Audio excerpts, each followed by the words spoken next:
Okay, hi everyone. I'm Denise Rosa, as all of you know. First of all, thank you for your attendance to this webinar, The Best Cities to Live. We are so glad to count with your participation. And I will present you Harry Wilson. He's our Chief Product Officer in Citibeats, and he's gonna be also our mediator, okay? Thank you so much. Well, thanks, Denise, and thank you to all our participants for being here with us today across many time zones and different hours. Today, we're going to talk about the best cities in the world to live, and we're really lucky to have 4 experts who've really been involved in making those cities great places to live, as well as having a privileged view as to what those cities are doing right. And that's what we're going to talk about today. So maybe to get us started, we could do a quick round of intros and hear from everyone. It would be great if you can tell us who you are, what your role is, and maybe just your favorite thing about your city. So maybe I pass the word to start with we're gonna go time zone from west to east. So how about we start with Rebecca Bligh, who is the city councilor in Vancouver. And I pass over to you, Rebecca. Thanks very much, Harry, and good morning, or good afternoon, or good evening, wherever everybody is. This is, it's 8 o'clock in the morning right now in Vancouver, Canada, and I'm Rebecca Bligh. As Harry said, I'm a Vancouver City Councillor serving in my first term. I've lived in Vancouver for 30 years, and I've raised my family here. I have 2 adult children, and it's a great honor to serve the city in this capacity. My favorite thing about Vancouver is actually, also in my response maybe to a question, but I'll say it again, is Vancouver is one of the very few places on the world where you have glacier, mountains, and rainforest all within 20 minutes of each other. So I love being in nature and connected to the earth in some way, and I can be in the mountains hiking within 15 or 20 minutes, and I live in downtown Vancouver. I can also be in the ocean, stand-up paddleboarding, or just simply at the ocean side within 5 minutes. And so it's a real unique feature of Vancouver that is, I'm sure, coveted by many that live here, but it's certainly my favorite thing. Super. Well, great to meet you. Thanks for joining us. Then I'm not sure about my geography for the next one, but I'm going to go and say that the next on the west side would be Ilkka. Would that be right? Between Ilkka and Christoph in Helsinki. I can present myself, but surely I don't think that would be me, because we are in Eastern European time here in Finland. So. From Nordic region anyway. So my name is Ilkka Kautto. I come from city of Helsinki, the capital of Helsinki, CDF executive office. I'm a directing chief specialist in development, which it means that I practically guide how to develop city functions and technology side in there. Well, what's one of my favorite things, I do boating myself and fishing and stuff like that. Finland and the city of Helsinki is quite we reside on the shoreline, so the sea is right beside our city office, and then if that's not enough, there's always 100,000 lakes nearby. So one of my favorite things really is that if I go on my boat and take a nice trip to one of those islands in there, I can go there, put the fire on. There's already all the wood in there, and then I can cook a nice meal to my wife. Very cool. So far we have a lot of nature lovers on the panel. That's great news. Thanks, Ilkka. And then let's go next to Christoph Haider from Munich. Christoph is Head of Communications and Marketing. Yes, hello everyone. Greetings from Munich, also one of the most livable cities all over the world. And as you already mentioned, Harry, I'm Director for Marketing and Communications here at the city of Munich. And one of our favorite thing here to mention are, of course, the Alps, who are very close to the city. So in the summer, you can go hiking there, or even in winter, you can go skiing and have fun in the mountains. And also, like in Helsinki, but in Helsinki, it's all over the country, thousands of seas. But in Munich, we also have several seas around the city, where you also can go boating, fishing, swimming during summer and winter. And of course, the geographic situation and surroundings of Munich are one big part of the quality of life here. And I am very glad that I can exchange our thoughts about this matter today. Great. Okay, well, I'm sensing a theme so far of the cities we're talking to. Let's see then if we continue that theme of nature and cities. We're gonna go to Phil Leo, who's coming from Melbourne, where he's also a councillor and focused on international engagement.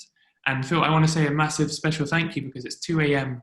in Melbourne right now, so we're really pleased to have you with us. No, and thank you for the opportunity. It's I think this is all the things I love about I guess the fact that we are able to connect so well into online and being international.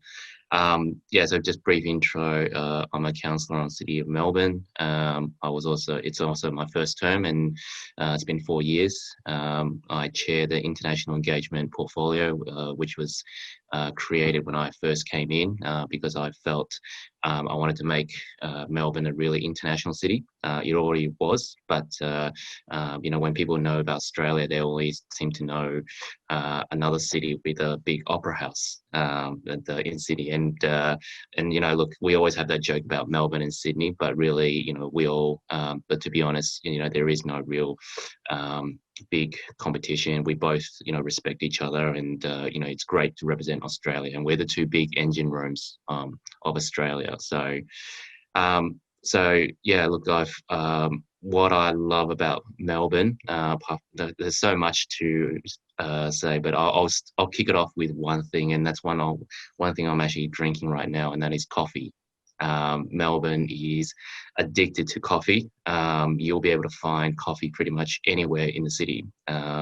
So if you, and I was going to say, I was going to exchange with all my fellow participants. If you ever come to Melbourne, I'll be more than happy to take you on a coffee tour in exchange for you guys taking me on those beautiful Alps and natural strips that you guys have, because Melbourne's actually more. We do have greenery. We were very lucky by Governor Latrobe many years ago to plant greenery in what is a concrete city. So for that we're all forever grateful. But yes, when people do come to Melbourne, the first thing they say is coffee, and we have plenty of that here in Melbourne. Okay, well, thanks very much. Again, really nice to meet you all. So the title of today's webinar is Best Cities in the World to Live in. And I know that Denise has contacted you all because your cities are the ones that keep coming out at the top of the rankings. That, every year, these seem to be some of the most common cities mentioned. So what we want to hear about from you is, what is the secret ingredient that means that you keep coming out on top of these rankings? What is it that really makes your city such a great city, if you can try to pinpoint it? Maybe we can continue with Phil, if you're up for going straight to it. Sure, and more than happy to. Look, so Melbourne, as most people know, was the most livable city in the world for 7 years running. We are currently the second most livable city in the world, and the most livable in Australia. So it's something that Melburnians are very, very proud of, and one that we've always used very much in our marketing terms. I did forget, before I begin, I would like to respectfully acknowledge that we are here on the land of the Kulin Nation, and I pay my respects to the elders past, present, and emerging. And it's something that we usually say to respect the First Nation people, Aboriginals. But it's 2 a.m. in the morning, so I do apologise for that. And look, one of the reasons why I personally believe it's one of the best city to live in is, look, we are the culture capital of Australia, and what I mean by that is the food and the art. It plays such an important part of our city. So people come here mainly for because we have some food, because of the multicultural background. We have a lot, so if you can in one city you can pretty much find the world at your doorstep. You can try Chinese, you can try Greek, you can try Italian, and all within 100 meters and probably even less than 10 meters of each other. So we have that spoil for choice. We are a very art city. We have some of the most beautiful theatres and also most beautiful galleries around, and in terms of attractions, that's one of our big key ones. We also have what I mentioned, coffee, but also I was going to say we also have what we call brunch. It's hard to explain what brunch is, but essentially it's somewhere between breakfast and lunch, and you combine it, and that's brunch, and that's where it's well known in Melbourne. And I'll just end it by. Sorry. We up in north on the other side of the globe, we used exactly the same word, by the way, for the exactly the same meaning. Is it? Okay, then that's amazing. And so it's a brunch and everything. We try to. I think it was probably for a lot of the Asian countries that usually come. It's really hard to explain what brunch is, and it's. I always use it quite commonly, but for those people who didn't really know, it's great. And I was going to finish off by saying we're also the very sport-loving capital. It's essentially we've got F1, we've got Australian Open, we've got Australian rules football, which is Australia's national game, but we tend to have a lot of sporting events, and we're really mad for sports here. So all in all, that's kind of just a very small segment of why Melbourne is such a great place to live. Amazing. Oh well, I really want to visit it now after that pitch.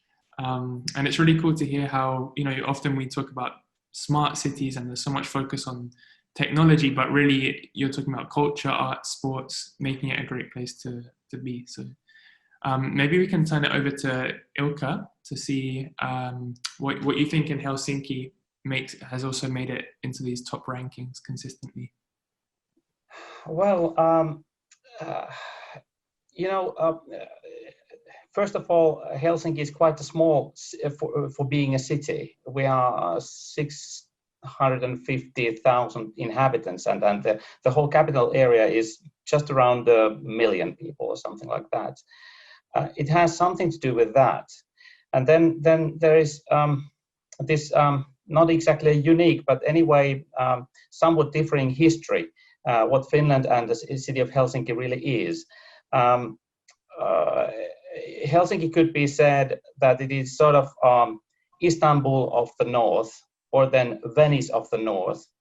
One of the nicest sceneries when you come into Helsinki is, especially if you do it by your own boat, and you get downtown, right downtown. You can actually drive your boat exactly where the heart of the city is, straight from the ocean. Sea. And that makes it sort of a Venice of north. Then Istanbul of the north comes from the geographical situation. Finland has always been right in the sort of drop dead center of west and east. We have Russia on the other side, and then Sweden and the Western world on the other side. And those things have made Finnish people quite pragmatic, and we are quite easy. We don't make jokes, as you can see, and so forth. But we are in a sense of we have sort of quite unique way of thinking things very directly, and that and the pragmatism means that we in Helsinki and Finland, we tend to be unbureaucratic. Thinking of that, I come from a bureaucratic organization, City of Helsinki, so it means that everything works really, really smoothly, and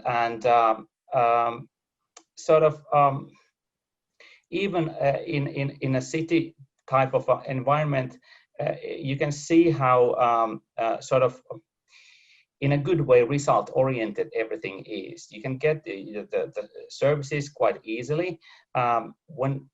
When we talk about city services, it's not very far from the actual reality what happens in the schools or social services and so forth. So that kind of things sort of make it quite a nice and livable city. The size of the Finnish capital means that the services are really nearby the citizens, and sort of citizens actually can influence how they are being governed and what kind of services they are getting. Those are some of the things that I really embrace in Finland, having lived also elsewhere. So these are the things that I actually really appreciate in Finland in general quite a lot.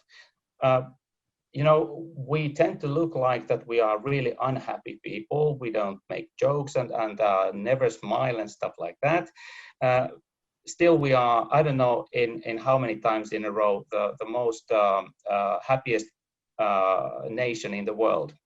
So that has a lot to do with certain security. And one thing, by the way, which I would like to mention is it's sort of from a psychological side. I love psychology. That's why I'm an engineer. So we people tend to be what? Very, very work-oriented, right? Well, absolutely not. We are all lazy people, aren't we?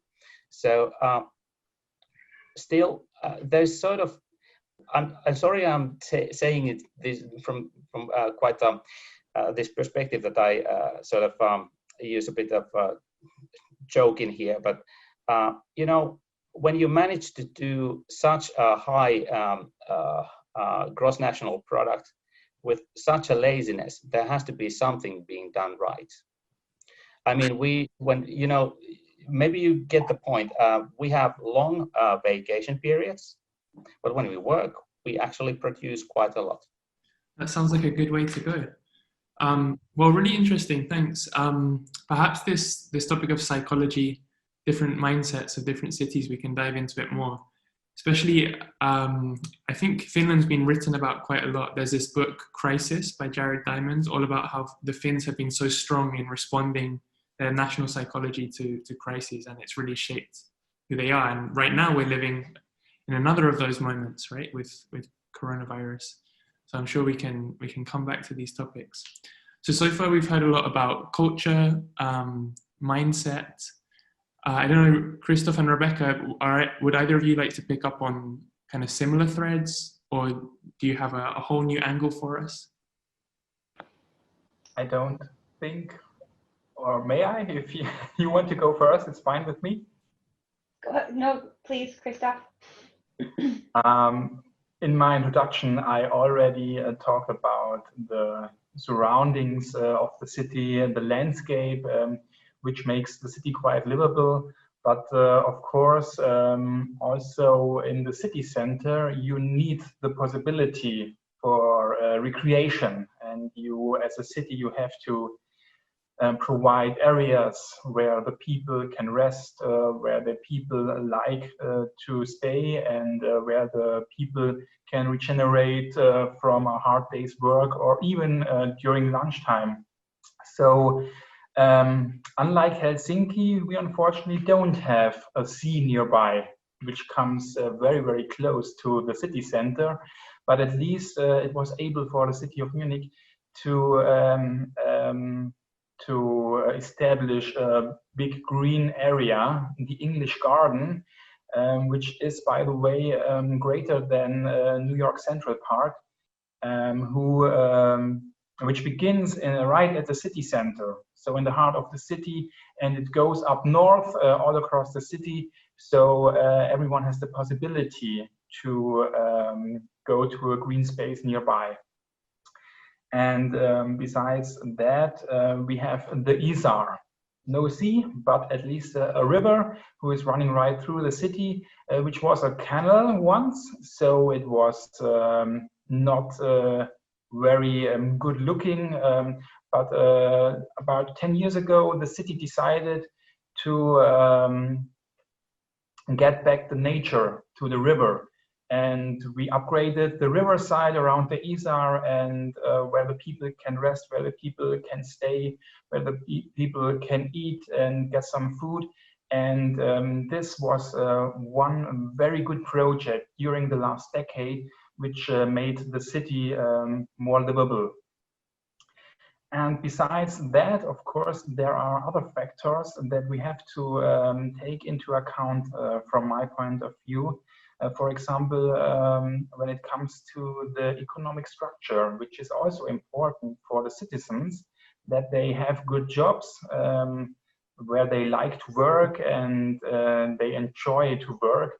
And Munich offers a great diversity regarding the economic structure and has to offer several jobs. Even for one person, it's quite easy to switch between the jobs, so they don't have to go elsewhere in the world if they decide to choose another company, for example.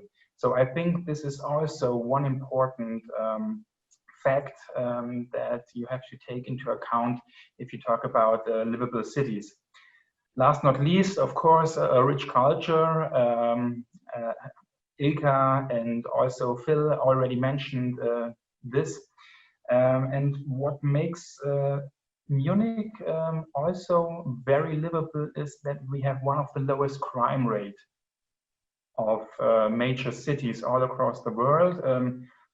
Even the lowest crime rate of all major cities across Germany.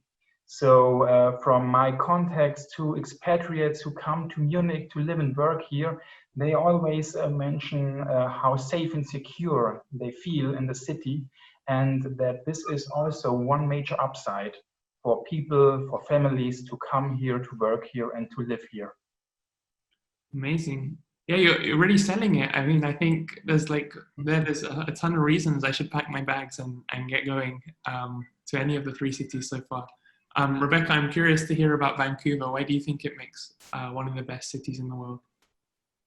Yeah, so I'll actually follow, thank you, and great to hear from everybody. I'll follow Phil's land acknowledgement that I want to recognize that we are through via my internet hosting this webinar through on the lands of our First Peoples, the Musqueam, Squamish, and Tsleil-Waututh, and we appreciate their generosity in allowing us to live, work, and play on this land.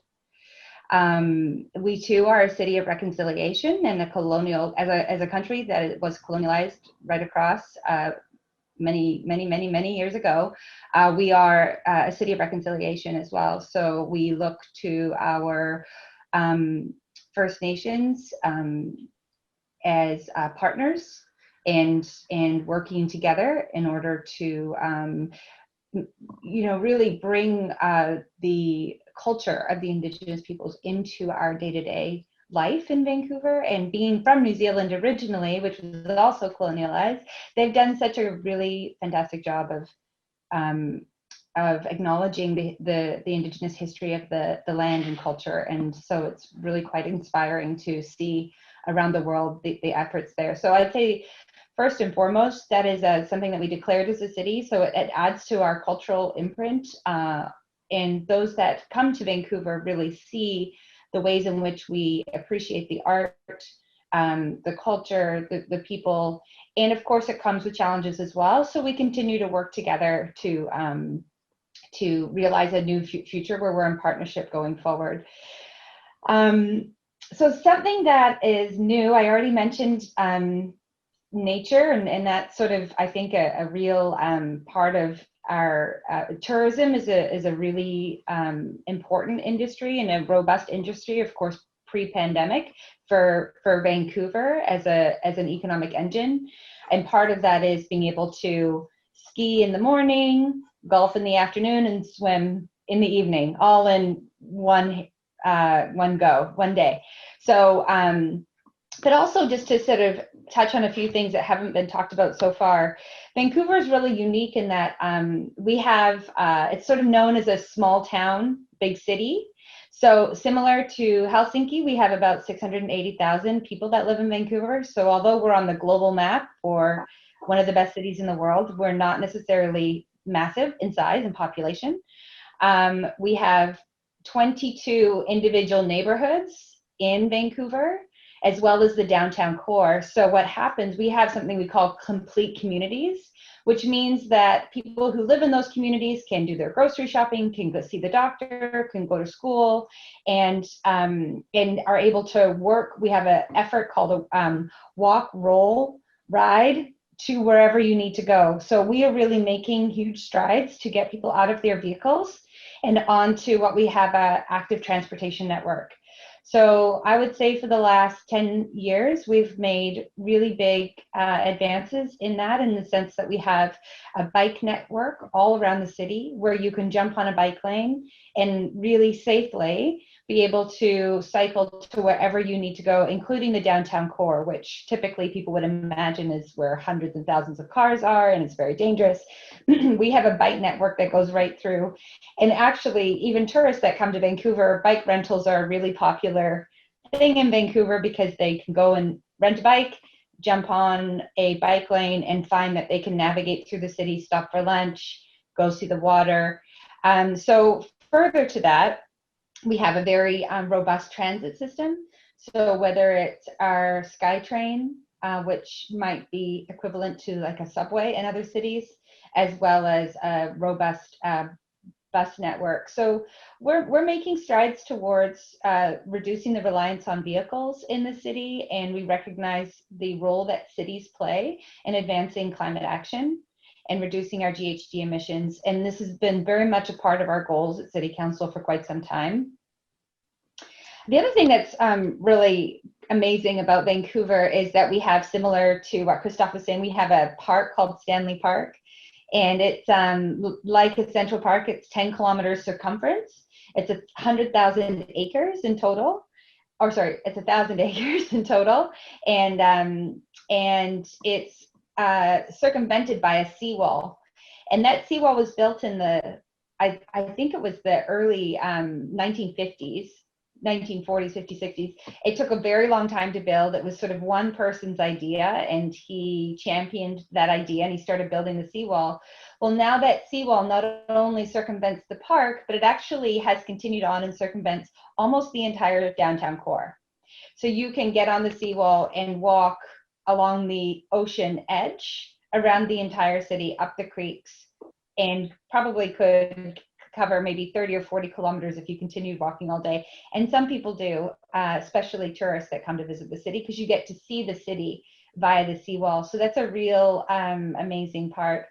And then finally, we too have a very strong coffee culture in Vancouver. We have a number of independent roasters and coffee companies. So rather than bringing in the big chains, the international big chains, we see that those are actually closing down, and we have people that love to make the latte art that are, we have, I know in Melbourne there's barista competitions. In Vancouver, I don't know if we're quite there, but getting coffee, as you can see right here, is a everyday event in Vancouver for most people who live here. And further to that, of course, is we're a city that's becoming more well known as a foodie city.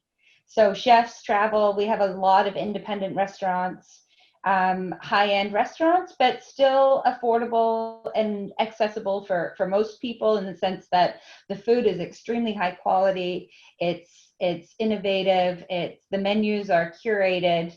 And so there's a real desire for people who come to Vancouver to try various restaurants. You won't see a lot of chains. We have a few, but not really that many at all.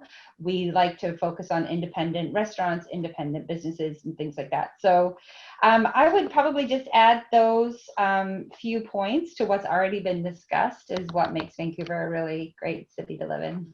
Amazing. Well, yeah, now we have a real spectrum of so many different components that it takes to build a great city. One thing that we can turn our attention to is we've talked about the city, some of the physical elements, but we can also think about the citizens and how the city involves them, receives their feedback, and thinks about their opinions. This is a topic that we're really interested in at Citibeats, because we're all about analyzing citizen opinions so that decision makers such as yourselves can help building citizen-centric places to live. So I'd be really curious to hear, how do you currently listen to citizens' opinions, and maybe also if there are new ways that you're doing it, or ways that you are really optimistic about for the future to continue listening well to citizens.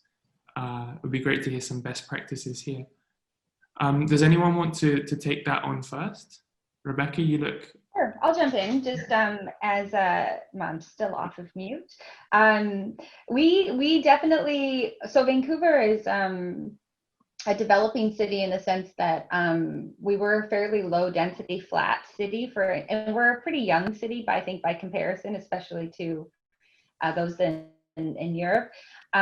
So development has been a big part of what we do here. And part of that decision making is also to have public hearings. So we have a format where we are looking if we have a particular site that is up for reimagining, that our community consultation is at the forefront of what we do. So we go out, we host workshops, we hear from people.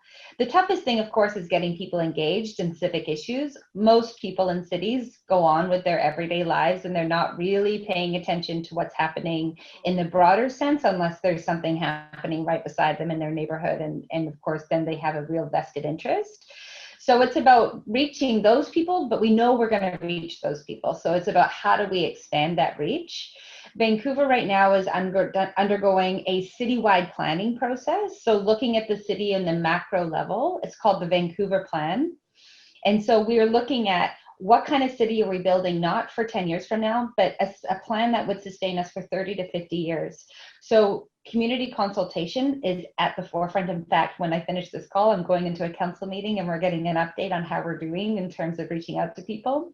The toughest groups of people to reach out to, of course, are immigrant families and people who have moved to Vancouver from other places. They may not feel completely engaged in civic issues, so we really want to get them engaged to hear what they think.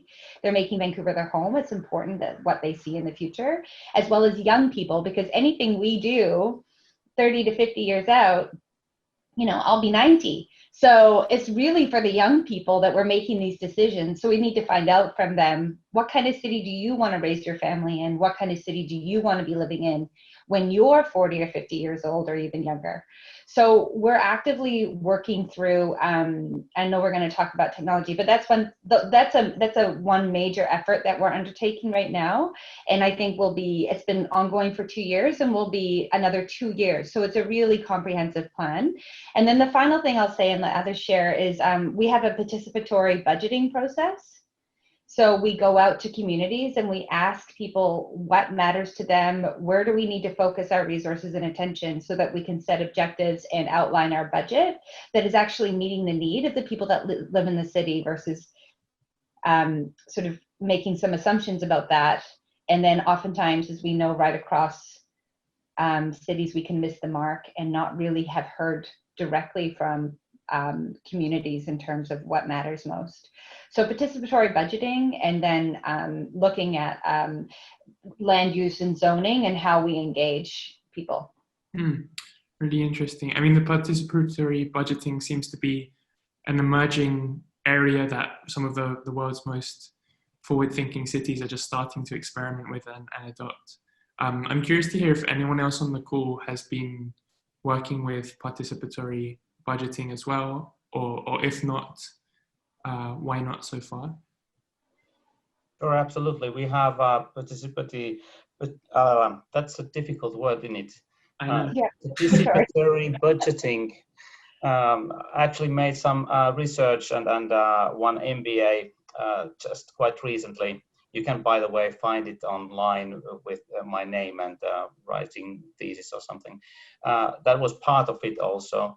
So the participatory budgeting is quite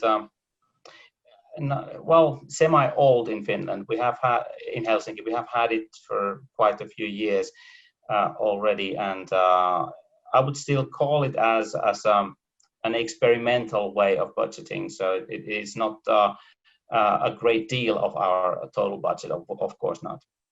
Then again, in this area, the same area, in general, when talking about participatory side and how to gather information and feedback from citizens, it is quite massive considering the size of the city. It is not just about problems, holes in the street or stuff like that, which is typically where you get complaints and stuff like that.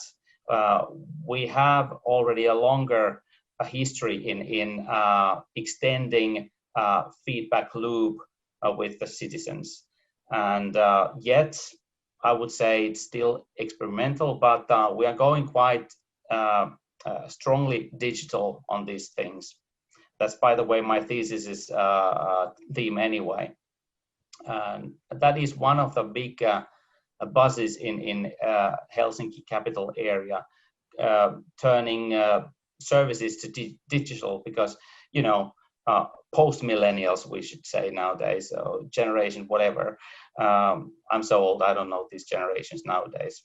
Maybe Malcolm X, and that's just about it. Now, I shouldn't be joking when I'm in a serious meeting. I forgot the point. That's welcome. Yeah. Well, anyway, the point was that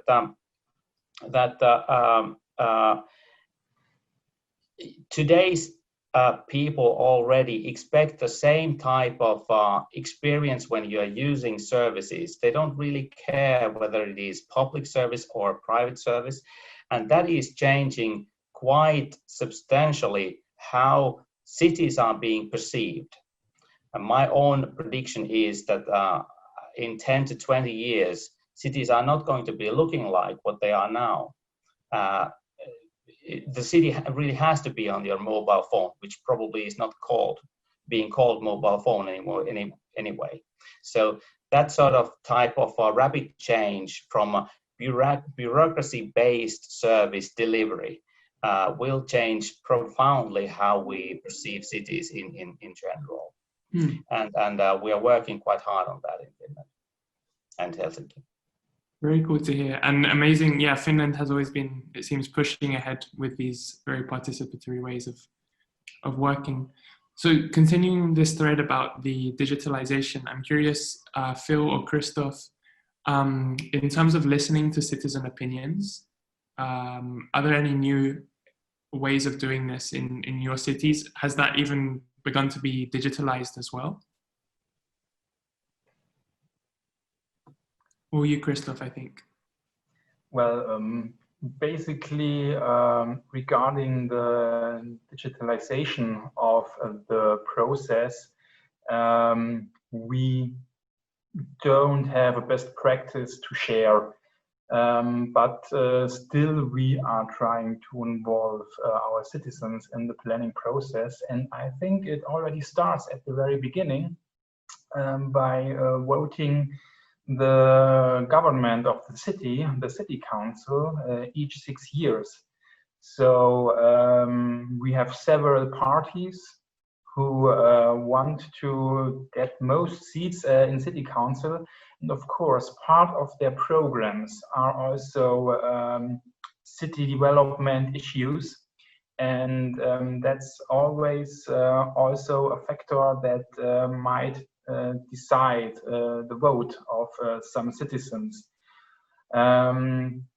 Right now, there is a huge discussion about how space all over the city is distributed and which kind of mobility gets how many of the space available. So right now there is a great increase in cycling lanes who are demanded by the population. And of course, the politicians are measured by what they do during the 6 years. They want to get re-elected, of course, and that's one kind of participation of the citizens by using their votes to decide how the planning of the city shall be continued. And besides that, each bigger planning process from our city department for planning, there is a participation process to include the citizens and their opinions about different areas, how they should develop, and so on. And of course, there are also some major decisions who are cast to vote. For example, in 2004, there was a big debate about how high buildings should be within the city. So the politicians were debating about the height of the buildings, and it was so controversial, they put it to vote. And the citizens were allowed to vote in a separate vote if any building within the city center should be higher than our signature building that we have here. It's the church right behind me, the Frauenkirche. In English, it's the women's church, which is the signature building of Munich. And the vote was casted if any building is allowed to be higher within the city center than the 2 towers of this church. And it was a very close vote. But the citizens decided that there should not be any building that is higher than this particular one to keep the city lovable, picturesque, if you want to say so. And it's been 16 years now. And since then, there has not been any building been built higher than this church. And I think that's also one thing that has an impact on how the city is seen by the people, and if a city is considered livable. And looking back from today, we have to struggle with the density in the city. We are growing, like I think all of you, the population is increasing, and we have to create affordable housing for all these people. But still, this has to happen outside of the city center. And within the city, it's common sense to keep that vote in high regard and to have no building higher than this church, for example. Sounds like a great decision made by the citizens. Okay, so Phil, I know that we have you pending, but I'm going to speed us along to the next question and give you the first word on that, if that's okay. So the one topic we haven't talked about that has to be talked about these days is COVID. It hasn't been brought out yet. One thing I'd like to ask is if you see a change happening in your city, medium, long term, provoked by coronavirus, and maybe since we're also wrapping up the webinar, if you can give us a reason to be optimistic in these times as well for your city.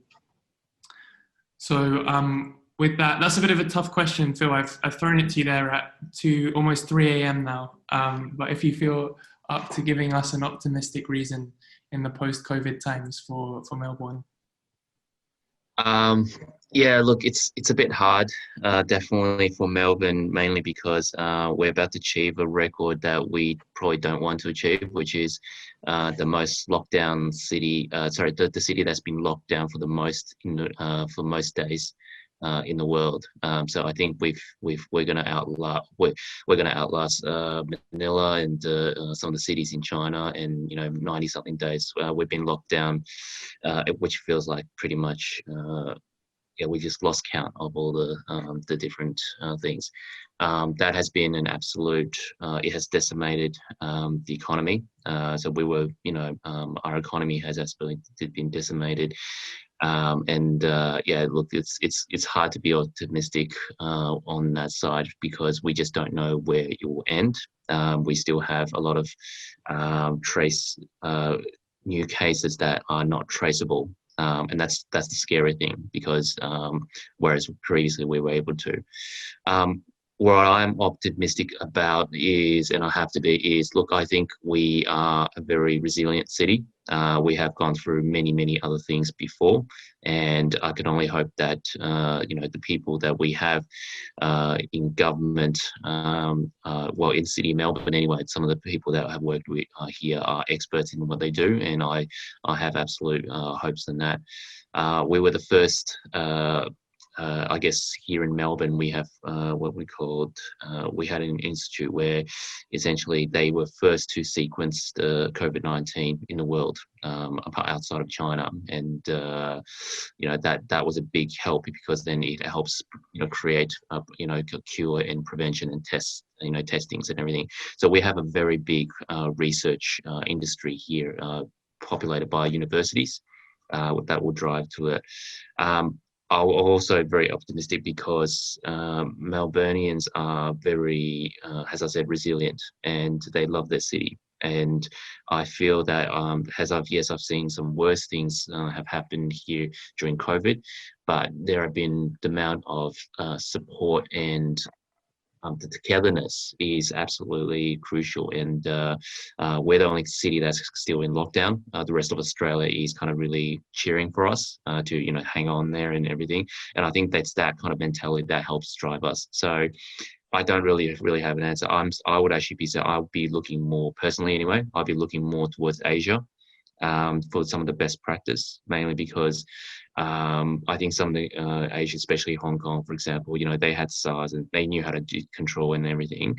When I was in Singapore in March, I was amazed at the fact that to get from one spot to another, even if it's from a hotel to a restaurant, I had to be temperature checked, I had to be traced and everything. And we haven't had that in Melbourne until pretty much recently. And with that, hence the reason the lockdown. So I'll be looking more towards me personally, I will be looking more towards the Asian countries for best practice and how we can, and that's what I'm quite optimistic about. Okay. Well, yeah, really, I think from all over the world, all the other cities will be cheering you on as well with that resilience, and hope everything goes as well as it can. I think we maybe have time for one more voice around the big changes that you're seeing post-COVID, and hopefully a reason to be optimistic. Is there anyone else who has a strong one? Rebecca, you want to go for it? Yeah, thank you, and appreciate Phil's reflections there. I empathize with that sort of prolonged lockdown and the devastation on the economy and how that affects everybody in the city. Yeah, here for sure, we had a pretty significant lockdown, and we've seen that economic downturn and decimation, as you say, Phil, across certain sectors, of course. I've spoken a lot about food and restaurants and tourism, and because that is such a massive economic driver for our city, that's felt right across the board. But I would say that what we're recognizing here is that we have a lot of vulnerable citizens in Vancouver. Just from a even climate perspective, we're the warmest West Coast. Of course, everywhere else in Canada is quite cold. We have a larger population of pretty vulnerable people. And so what COVID uncovered is that gap, and it's widened between people who were able to transition to work online they have homes, they're able to take care of their families. And then those that, you know, struggle more with, they've got to get up and go to work and there's no childcare, and perhaps they are making it's tough to make ends meet to start with before COVID. It's even harder now. And so people are losing their homes. They're not able to pay rent. So there's been a lot of federal subsidies. The country put in a lot of subsidies to help people, and it was a very robust recovery plan. And it's been it's been a game changer for most people. But we still have particular pockets of our population that are more vulnerable. And we know that women have been more negatively affected by the pandemic globally than in any other sort of group or population demographic. So for us, for example, hotels are completely shut down because there's no tourism. The hotel workers in Vancouver are often women and temporary foreign workers. So their immigration status relies on that job. So we've had to lean into working with immigration, with outreach services to help support families who may not only feel like their income has completely disappeared, but now their stability of where they live has also become vulnerable. So that's something that we have to focus on as a city and a city council, but also with the province. So we have a provincial government in Canada and then also the federal government. But at the lean into how we be resilient, yes, but how do we support people in a compassionate way by quickly turning some of our policies to focus on resiliency and recovery for our most vulnerable people first, knowing that they were more harshly affected by the pandemic overall. So we have a movement here called the Just Recovery.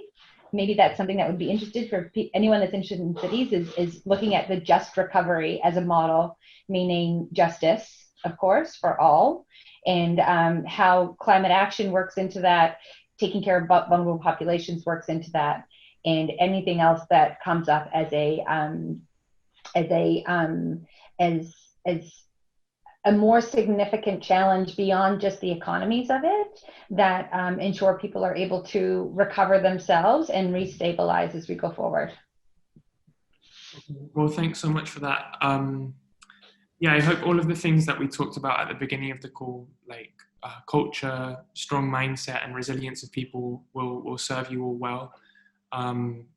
And yeah, I mean, luckily you're some of the best cities in the world, and hopefully you'll be in a really strong position to make the best responses, and especially looking after the vulnerable people that you mentioned, Rebecca. So with that, I think we should sadly wrap up for today, because there's been so many great points, and I'm sure there are many more things that I'd love to know about your amazing cities. But for now, I'll give a huge thank you to you all. Thank you, Christoph, Philip, Rebecca, and Ilka, representing us from all over the world. And yeah, I hope all the best for your cities and everyone living there in the coming months. Denise, do you want to add anything?